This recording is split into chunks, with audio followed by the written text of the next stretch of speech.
Hi Aquarius, it's Nick and your fellow best Aquarian friend Nala here joining us. She's like, I want to hear our reading. What do we have in store this week? How are you guys? I hope you're doing good. So we're now covering September 13th till the 19th.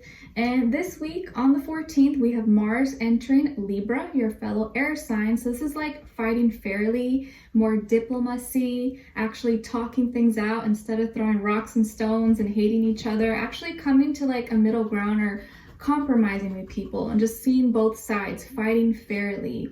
Okay, so this is probably a good week to resolve problems, conflicts, come to terms and resolutions with people that you've been having trouble with, or just with anything that's been frustrating you. Okay, and then on the 17th, we have the Sun in Virgo trining Pluto and Capricorn, along with Venus squaring Saturn. So I feel here that this is bringing like our duties, obligations, and responsibilities to the forefront.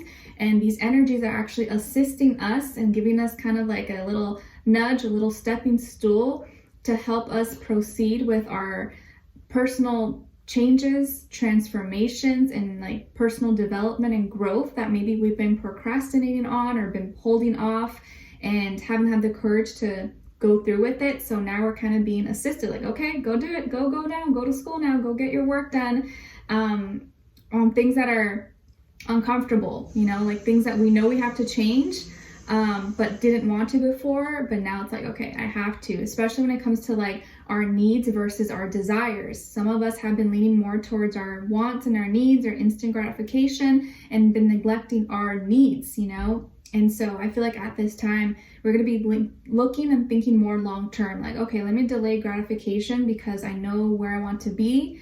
I got to do that. I got to make some sacrifices, and just kind of looking and seeing and moving forward with our responsibilities. Okay. All right. So we're going to be covering a little bit of health, work, and love. I'll have a link to the extended reading below in the description box if you're interested afterwards. If you're ever interested in a personal reading, email or phone session, you can contact me, emails below. Okay. All right, Aquarius, let's get into it. So when it comes to your health, we have the Knight of Crystals. All right. So slow and steady wins the race. I feel like you're taking your time. You're not moving too fast. You're taking things slower this week. And not rushing anything. I think that's going to help you. So if you can take your time, do baby steps, one thing at a time, and not rush anything, you're going to be really good. So take your time this week. You may be building something or working on something. Maybe you're working on a car, you're working on some design or work or home project, or there's something that you're doing that's kind of like become your little exercise or side hobby possibly. Or your little workout, you know, maybe just like washing your car is like a workout itself. But I think that you're kind of working on something and you're building up momentum. You're getting better and better every day. Okay, so you may not see huge improvement this week, but if you do small little things every day and build it into daily habits, it just becomes automatic. You're going to see long-term big results, major results in the long run. Okay. All right. So when it comes to your work, school, career, and finances, we have the Six of Swords. So it looks like you're the problem solver this week and you are resolving problems, resolving conflicts within yourself and maybe in your work environment, within school. Maybe you're the mediator. You're kind of the one that's like, all right, guys, let's settle down, break up the fight.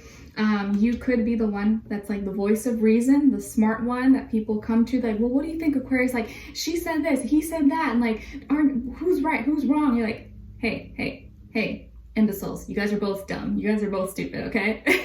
Like, what? I'm just kidding, but I feel like you're resolving problems and you're kind of moving towards just peace. Like, all right, guys, like, let's not fight about this. Let's just, what's going to be the best benefit for everyone? What is in the highest good for everyone? We're not picking sides. Let's just move forward, because if not, we're going backwards and we don't want to do that. So it feels like you're the voice of reason this week. You could be going on a trip or going to visit someone or going on a business meeting or something. But it feels like you're kind of moving on. You're leaving things behind. Like, okay, this is old news. Let's move forward. Let's move past that. Like, we don't have time to dwell and get sensitive about old things and gossip and drama. Now let's leave that behind. Let's move forward. Let's get business done first. So I feel like you're now going to be more focused and resolving problems as opposed to being in the problem. Okay. All right. So when it comes to your love, relationships, and dating, on your side here, we have the Two of Swords, Seven of Swords, and the Eight of Crystals in reverse. Okay. All right. So definitely in your head, there's some worries or some stress or just like doubt, second guessing yourself a lot this week.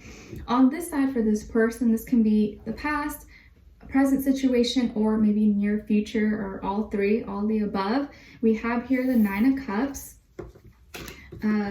Seven of Cups, and Four of Swords in reverse. So as far as who you could be dealing with, I feel like this could be a water sign, Cancer, Pisces, Scorpio, or another air sign like yourself, Aquarius, Libra, Gemini, Sun, Moon, Rising, Venus. But of course, it doesn't have to be. It could be any sign, like I always say to you guys. It could just be the energy this person is embodying. But this situation is making me think of this song by Lauren Elena called It Was Me. It Was Me. If you know who I'm talking about, or maybe just check her out or listen to the song afterwards or right now. I'll try to remember to link it below along with the extended so you can listen to it. It's a country song. Maybe you don't like country, but I feel like this is like the situation here. And it could be vice versa, maybe both of you. But I think one person is now kind of reflecting or is going through still that stage of like messing up a good thing. Like someone here messed up a good thing, but didn't know in the moment that they were doing that till they look back and were like, oh my gosh, like it was me. I messed it up. Like it was not this person. I screwed up. Like this was such a good thing and I like self-sabotaged it. What were the lyrics? Like the whole song is just like, it's just beautiful. I think it'll resonate with you or with whoever is the one who went through this. She says, what does she say? I had to drown out all the noise so I could see that it wasn't you that I didn't love. It was me. So something like that. Like, it wasn't you that I didn't love. It was me. My heart was already I broke your heart, but my heart was already broken. So how could you fix me? Like, I don't know, just a beautiful song. I'm not a singer, okay? So don't hate on me, but it's a beautiful song. Listen to it. I feel like this is your situation. Someone here was mentally confused, conflicted, not really sure, not knowing what they really wanted. And like it was almost feeling too good, too perfect, and messed it up. And then the other person started to feel very emotionally confused. Like, what? Like, I thought things were so good.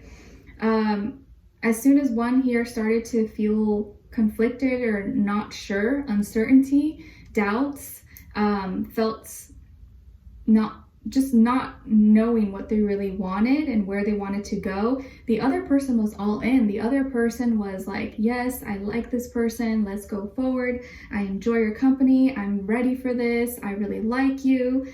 But another here had doubts. Could have been you, could have been them. And it's funny because, you know, with relationships, it takes two people to really make it work, but it really only takes one person for it to fall apart. You know, it takes both people to make it work, but if one person pulls out, like right out of like the Jenga, the whole thing could come tumbling down. So one person was all in, but the other was like not all the way there, so it fell apart. And as maybe you or they started having doubts, it just started to bring in mixed up energies, confusion, fears, doubts. You were maybe mentally all over the place, and this person started to feel emotionally unstable. And then it just kind of stopped. You either just stopped communicating, stopped talking.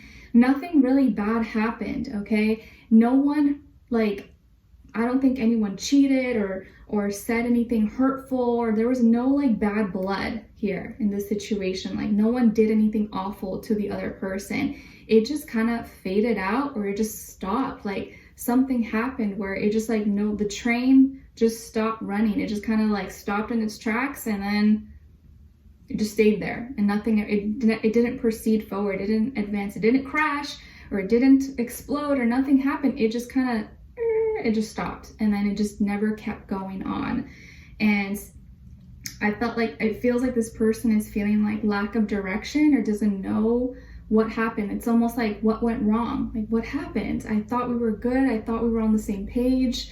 What happened? Like, did I do something? Did I say something? And maybe you came into this connection with this person when you were already kind of unsure, or you thought you knew what you wanted, or maybe you thought you were ready, but maybe in that moment, in that time in your life, you weren't actually ready. Maybe you were still not over something from your past, and it was still kind of haunting you, but you thought you were ready for it, or vice versa. Okay, because it could be either or. But as soon as things started to get a little bit maybe more serious, or start to feel more, you know, deeper with each other, one person started to like freak out and have doubts, and didn't like that feeling, and kind of self-sabotaged, or just stopped communicating, stopped doing the things that they used to do, and kind of just like were listening to the demons in their head and negativity, and stopped trying, and then it just stopped working.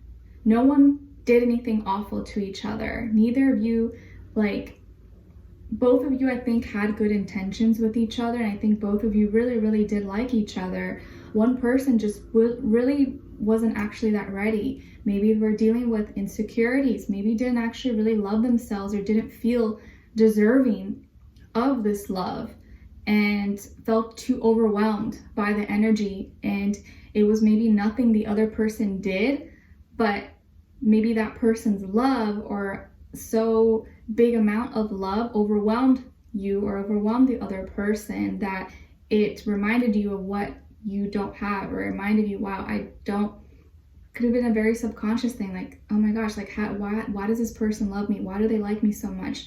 You question it because you don't love yourself. Otherwise you wouldn't question it. You'd be like, yeah, I deserve this love. But you questioned it because you were not at that self-love place in your life to really accept it and absorb it. So this can be either or, but one person was still dealing with insecurities, and so they're having doubts and feeling undeserving of love, and subconsciously kind of self-sabotaged it and just stopped, and it just didn't want to continue, didn't want to work on it, because relationships take work, right? It's not always going to be like honeymoon phase, like, oh my gosh, I love you, we're all over each other. At some point, you guys are going to get tired of each other. At some point, you are going to annoy each other. At some point, you're going to like want to like punch each other in the face or something. But it's during those times that like you got to persevere and just keep going at it, because it takes commitment. It takes work. It's not always just fun and dandy, right? You got to like, you know, it's like having a pet.